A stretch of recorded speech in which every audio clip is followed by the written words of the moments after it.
नमस्कार दोस्तों, मैं विनोद कुमार आप लोग का अपने यूट्यूब चैनल विनोद विशाल स्टडी 2.0 पर एक बार फिर स्वागत करता हूं। आज मैं भारत के जो राष्ट्रीय संगठन है उसके बारे में बताने जा रहा हूं। तो दिल दिल थाम के बैठिए, आपको कुछ नया सीखने को मिलेगा। जैसा कि फर्स्ट है सिडबी, नाम सुने होंगे। स्मॉल, इसका फुल फॉर्म जब भी करेंगे तीन चीज करेंगे। उसका उस जो भी संगठन रहेगा, अगर अंग्रेजी में नाम है तो उसका फुल फॉर्म जानेंगे। उसका स्थापना कब हुआ था, उसका मुख्यालय कहाँ है, उसका भी प्रमुख कौन है, क्योंकि परीक्षा में सबसे अधिक यही पूछता है उसके प्रमुख कौन है, उसके जो चेयरपर्सन कौन है, या उसका स्थापना कब हुआ था। तो देखिए, पहला सिडबी है। सिडबी के बारे में जानते होंगे कि लोन देने के लिए ज़्यादा ही प्रसिद्ध है। इसका फुल फॉर्म होता है small industries development bank of India. इसका फुल फॉर्म क्या होता है? Small industries development bank of India. तो इसके बारे में यही है, बैंक ऑफ इंडिया इसका फुल फॉर्म होता है। स्थापना कब हुआ था? तो 2 अप्रैल 1990 में हुआ था। कब हुआ था स्थापना? 2 अप्रैल 1990 में हुआ था। मुख्यालय इसका कहाँ है? लखनऊ यूपी में है। याद रखिएगा, इकलौता है जो लखनऊ यूपी में इसका मुख्यालय है सिडबी का।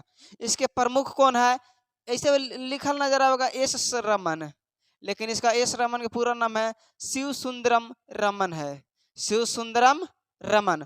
तो इसके बारे में क्या जाने? सिडबी। सिडबी का फुल फॉर्म क्या हुआ? Small industries development bank of India.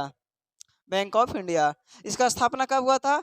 स्टाब्लिश्ड। इसका स्थापना कब हुआ था? 2 अप्रैल 1990 को। मुख्यालय कहाँ है? लखनऊ यूपी में। प्रमुख कौन है? शिवा सुंदरम रमन। अगला है नाबार्ड। क्या है? नाबार्ड। नाबार्ड के फुल फॉर्म क्या होता है? तो national bank for agriculture and rural development.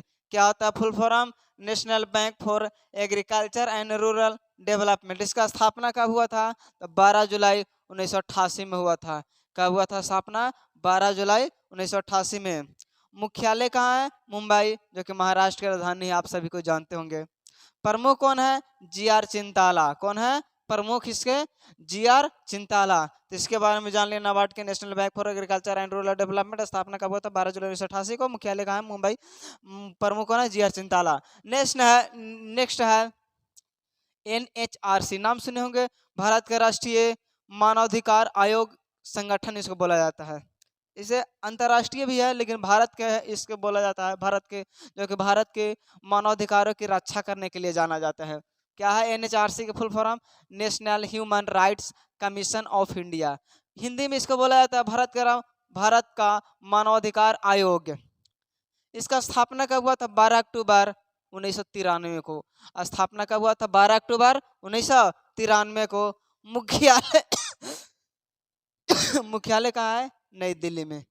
कहाँ मुख्यालय है? नई दिल्ली में। प्रमुख कौन है? अरुण कुमार मिश्र। जस्टिस अरुण कुमार मिश्र हैं। तो NHRC का फुल फॉर्म क्या? National human rights commission of India. स्थापना कब हुआ था? 12 अक्टूबर 1993 को। मुख्यालय का है? नई दिल्ली। प्रमुख कौन है? अरुण कुमार मिश्र, जस्टिस हैं, रिटायर। अगला इसरो, भारत के आन बान शान। क्या कहें इनके बारे में, हमसे ज़्यादा आप जानते होंगे। ये जो कि हाल फिलहाल भारत के जो चंद्रयान, शायद 4, हाँ, चंद्रयान 4 को चंद्रमा पर लैंडिंग कराए थे। फुल फॉर्म बोला जाता है Indian space research organisation. ISRO का फुल फॉर्म क्या होता है? Indian space research organisation. India का अंतरिक्ष में उपग्रह सैटेलाइट लॉन्च करने के लिए इसरो है। इसका स्थापना कब हुआ था? 15 अगस्त 1969 को। 15 अगस्त 1969 को क्या थी? किसका स्थापना हुआ था? इसरो के। इसका स्थापना कौन किए थे? तो याद रखिएगा, इसरो का स्थापना किए थे डॉक्टर विक्रम साराभाई। कौन किए थे? इसके संस्थापक कौन थे? याद रखिएगा, डॉक्टर विक्रम साराभाई। डॉक्टर विक्रम साराभाई। याद रखिए, इसका मुख्यालय कहाँ है? बंगलौर, कर्नाटक में पड़ता है। कहाँ है? बंगलौर, कर्नाटक में इसका मुख्यालय है, यानी हेडक्वार्टर कहाँ है? बंगलौर में। प्रमुख कौन है? एस सोमनाथ। इससे पहले थे कि इसके पहले थे सिवन। प्रमुख कौन है? एस सोमनाथ। नेक्स्ट है DRDO। DRDO जो कि भारत की इक्विपमेंट यानी अस्त्र शस्त्र बनाने के लिए प्रसिद्ध है। जानते हैं इसका full form defence research development organisation. DRDO का फुल फॉर्म क्या हो गया? Defence research organisation, defence research development organisation. इसका स्थापना कब हुआ था? 1 जनवरी 1958 को हुआ था।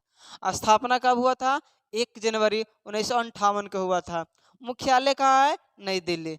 मुख्यालय कहाँ है? नई दिल्ली में। मोटो बहुत ज्यादा पूछता है मोटो, इसी कारण DRDO से मोटो पूछता है। मोटो क्या है? Strength origin in science. ये अंग्रेजी में है, याद रखिएगा, अंग्रेजी में क्या है? Strength origin in science. इसका संस्कृत में क्या है? वलस्य मूलम विज्ञानम। वलस्य मूलम विज्ञानम इसका मोटो है संस्कृत में। प्रमुख कौन है? समीर बी कामत। प्रमुख कौन है? समीर बी कामत। अगला है RBI। RBI के नाम सुने होंगे, जो कि भारत में बैंकों का संचालन, बैंकों का बैंक बोला जाता है RBI को, बैंकों का बॉस बोला जाता है RBI को। RBI हिंदी में इसका नाम होता है भारतीय रिजर्व बैंक। हिंदी में सुनने क्यों, अगर नोट पर अगर देखोगे तो उस पर लिखा होगा भारतीय रिजर्व बैंक। ऐसे इसका फुल फॉर्म होता है रिजर्व बैंक ऑफ इंडिया, इसे लिखा रहता है। इसके बारे में जानने के लिए ज़्यादा जरूरत भी नहीं है। प्रत्येक आप लोग नोट रखते होंगे तो देखते होंगे 10 रुपया 20 रुपया, तो फिर आप लोग के पास 50 रुपया 100 रुपया, उस पर लिखा रहता है RBI। इसका स्थापना कब हुआ था? 1 अप्रैल 1935 में हुआ था। 5 करोड़ पूंजी लगा करके हुआ था। कौन किए थे उस समय? प्रथम इसका गवर्नर कौन थे उस समय जब स्थापना हुआ था? Sir Osborne Smith. कौन थे? Sir Osborne Smith. बहुत इंपॉर्टेंट है, हम जब क्वेश्चन दिए थे तो शायद SSC में एक बार पूछा था कि बताइए RBI के प्रथम गवर्नर कौन थे, तो याद रखिए सर ओसबॉर्न स्मिथ थे। इसका राष्ट्रीयकरण कब किया गया था? 1 जनवरी 1949 को इसका राष्ट्रीयकरण किया गया था। ऐसे इसका स्थापना हो गया था 1949 में। कब? 1 अप्रैल 1935 में हुआ था स्थापना। राष्ट्रीयकरण कब किया गया था? नेशनलाइजेशन 1 जनवरी 1949 को। मुख्यालय कहाँ है RBI के? तो याद रखिए मुंबई महाराष्ट्र में है। कहाँ है? मुंबई महाराष्ट्र में है। इसका गवर्नर कौन है अभी हाल वर्तमान में? याद रखिएगा शक्तिकांत दास। कौन है? शक्तिकांत दास। अगला है CD देशमुख। CD देशमुख के नाम सुने होंगे। CD देशमुख भारत के प्रथम भारतीय एवं स्वतंत्र भारत के प्रथम RBI गवर्नर थे। क्या थे? प्रथम भारतीय एवं स्वतंत्र भारत के प्रथम गवर्नर थे। कौन? CD देशमुख। इसका लेखा वर्ष का होता है, कितना साल का होता है? याद रखिए 1 साल का। लेखा वर्ष कब से कब तक होता है? तो याद रखिएगा 1 जुलाई से लेकर के 30 जून तक। कब होता है लेखा वर्ष? 1 जुलाई से लेकर के 30 जून तक। आई होप आप सभी को याद होगा तो ठीक है, वरना आज के बाद नए चीज़ सीखने को आप लोग को मौका मिला होगा। तो ठीक है, मिलते हैं नेक्स्ट वीडियो में। जब तक के लिए बाय बाय, थैंक यू।